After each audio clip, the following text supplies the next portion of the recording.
All right, gentlemen, today's video, 5 rules for men in your 20s. Yes, this video is only for men, so if you're a woman, I'm sorry, I can't help you. We live different lives, so you're gonna have to find a new video, maybe 5 rules for women in their 20s. But as for us men, I'm gonna help you guys out. Men 18, early 20s, a lot of times, we're basically nothing at that point. You're a product of your environment. You have no control for the most part over your circumstances. You are a combination of what your parents want you to be and your coaches and teachers. And then whatever area you're in, that whatever friend group you might be associated with, which is also kind of out of our control, just where we are regionally. But lucky for us, once we turn 18 or early 20s, we can build our own lives. We don't have anyone telling us what to do, so we're in control. And that's when the 5 rules for men in your 20s comes in. These are the rules that I think if you follow, you can't fail. All right, starting off with rule number 1, build your physique. I think this is arguably the most important rule. Okay. And the best way to do this is to have an image, have something to base what you want to look like on. For instance, I picked a movie character, James Bond. I picked the actor Daniel Craig. I saw that movie. I said, hey, I want to look like that dude. So I picked him. Pick a masculine character. Don't pick some dude you don't want to look like, obviously. Pick someone cool. James Bond is the coolest. Make sure that the character you pick is reasonable. Don't pick some roided up dude. Don't pick the freaking Rock or something that's kind of unachievable unless you're pumping your body full of a bunch of crap. So pick a good image, good person to have a goal and shoot after. And realistically, this is going to take you 5 to 10 years if you pick, a masculine character. It's not easy.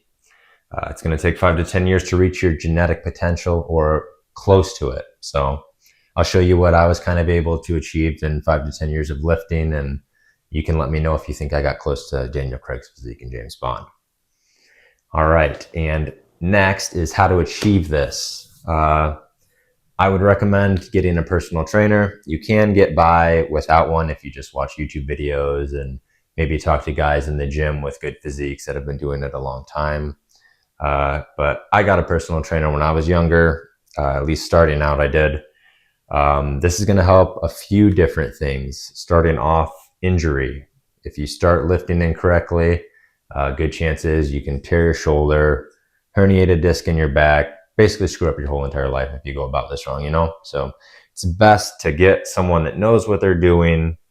That way they can teach you proper lifting form and put you on that right path to achieving the physique you want. And secondly, time. A lot of times starting out, you have no idea what you're doing. You're going to be lifting the incorrect way, wasting days, possibly even years in the gym. If you're not lifting correctly, you're not building muscle efficiently. So it's going to save you time. And lastly, knowledge. A lot of these personal trainers, if you choose one, don't choose a fat one, choose someone that looks good. Choose someone that sounds like they know what they're talking about. Make sure they're certified. I've been a personal trainer for going on 10 years now. I have a degree in kinesiology, exercise science. I've been certified from several different organizations for personal training. So make sure you check their credentials, ask them their experience. So don't get some bullshit personal trainer. And yeah, it's going to save you in all these categories, and it's going to make sure that this window happens a lot sooner. You're going to reach that genetic potential in, say, 5 years instead of wasting 15 or 5, 10 extra additional years to get there. So yeah, get yourself a personal trainer, save yourself the time, and expedite that image you have yourself wanting to be, reach that goal a lot quicker. All right, guys, moving on to rule number 2 and why it's essential to travel when you're in your 20s. Reason number 1 being it's going to unlock your mind to new possibilities. Life isn't so different from a video game, any open world concept like Grand Theft Auto or Skyrim. You start off in one spot and, you accomplish your little quest there and do your character development. But after that's done, we have to move on. You have to move to a new town or a new state of your map, and you'll find new challenges and new quests. Unfortunately, a lot of people never really leave their state or town. They find a job and do the same quests with the same skills over and over again until they die and never really grow as a man. So that's why we have to travel. We have to unlock new opportunities, new quests, new missions. Think of life as one mission after another. New skills, always developing.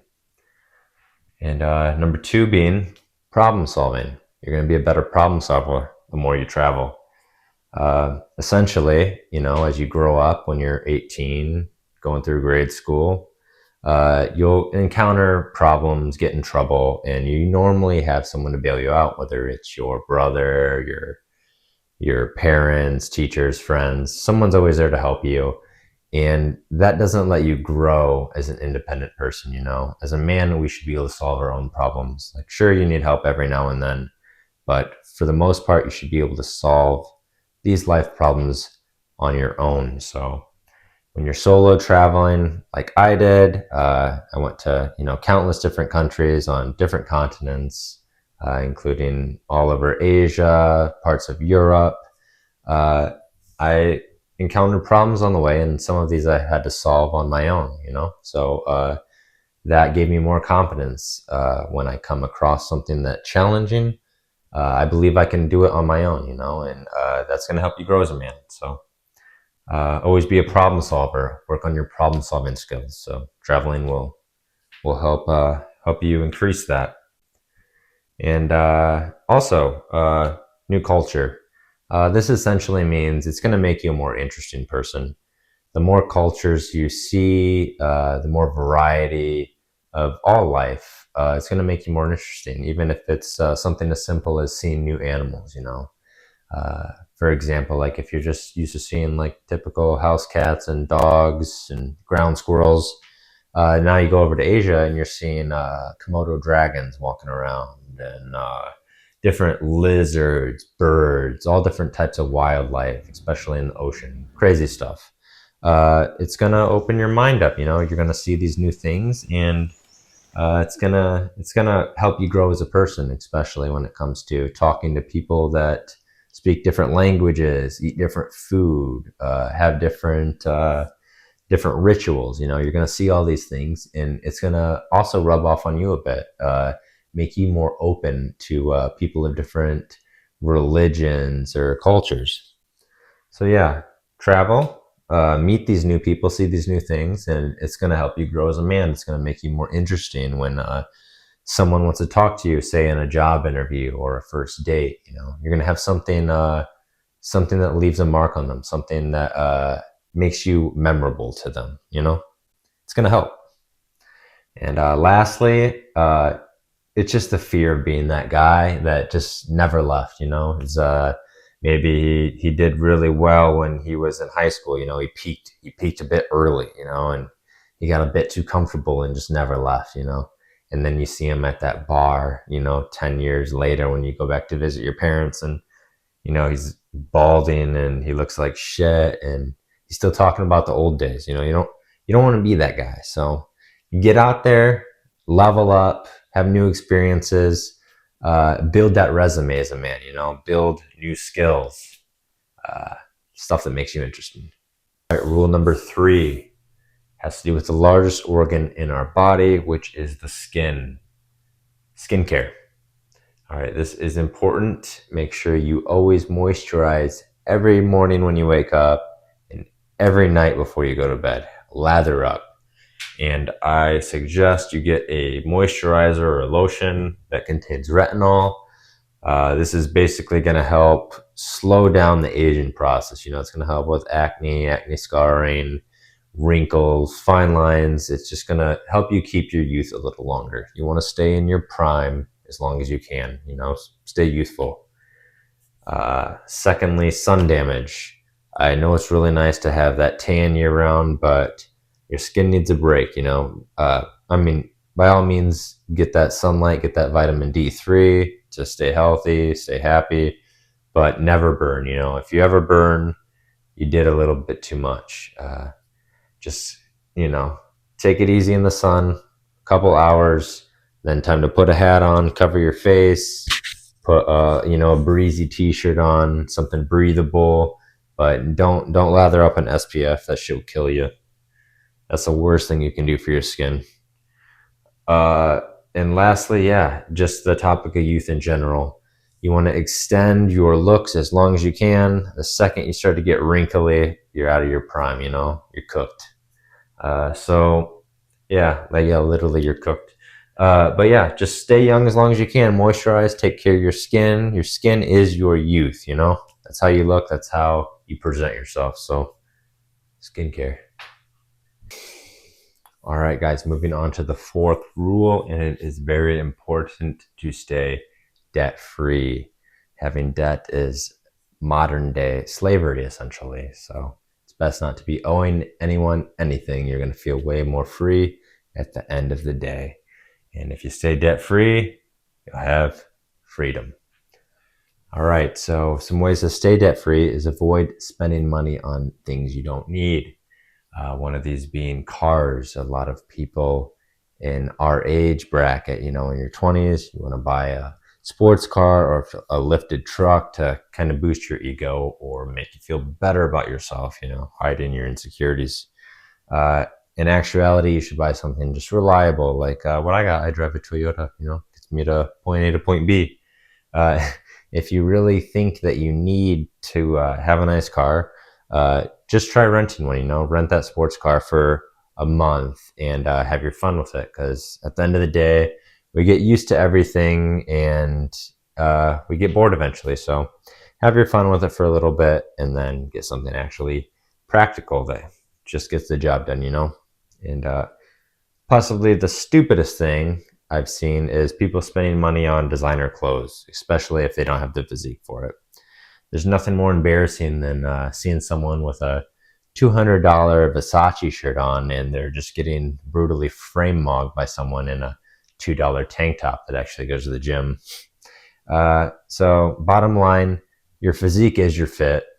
Get your physique and then buy the clothes. Then you can waste some money on the clothes. But if you don't have your physique that you want, your dream physique, don't even bother dressing it, Get the physique, then get the clothes.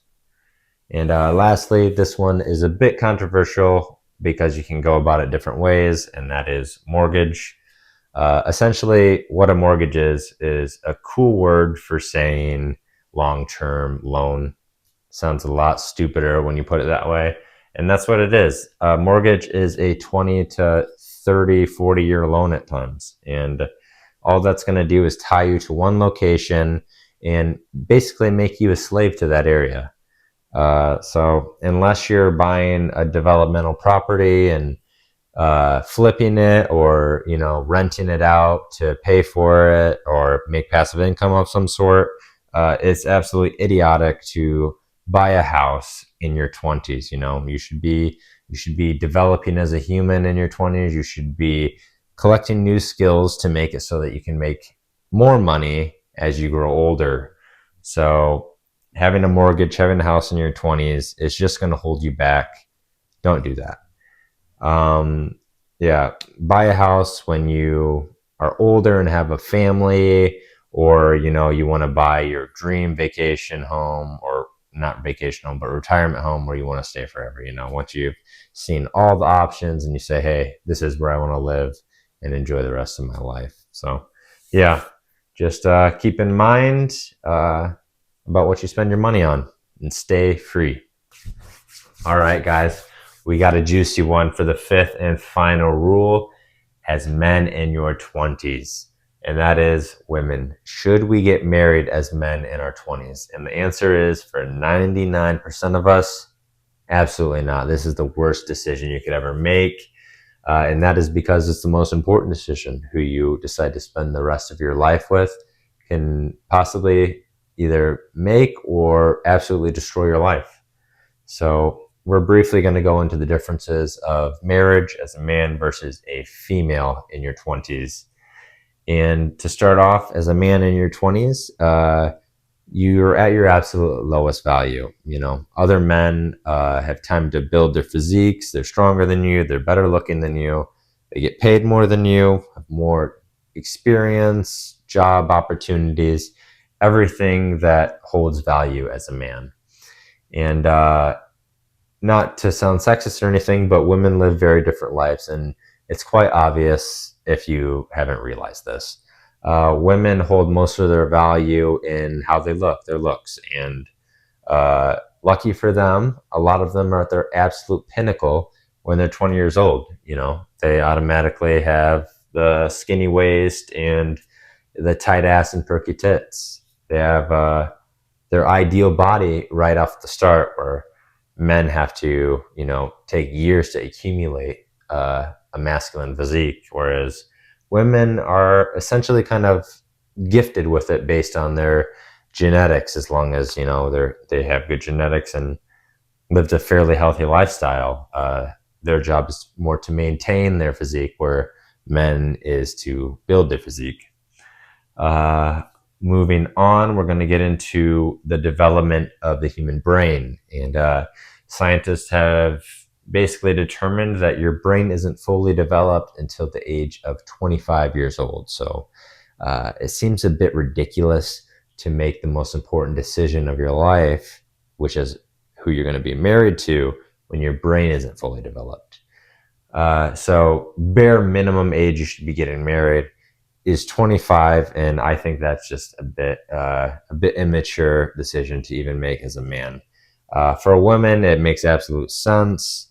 Yeah, I think it's a great idea for women to get married in their 20s, but for men, it's a poor decision. And that's because you have to wait till you peak as a man before you get married. You know, it takes a long time to reach the pinnacle male status, because we have to work a lot harder for it. You know, it takes a long time to become a high level man.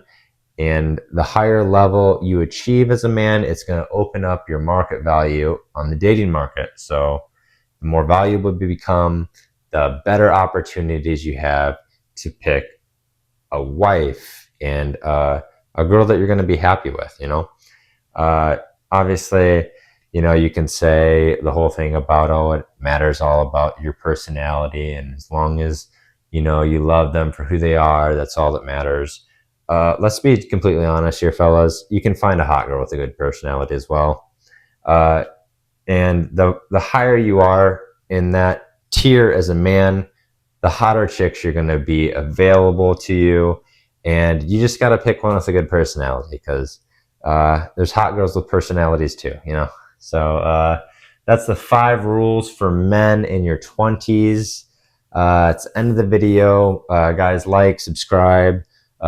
Comment in the bottom of if you have any questions. I might make a video about it, or other video suggestions. But yeah, I'll be making new videos every week. Hope to see you guys around.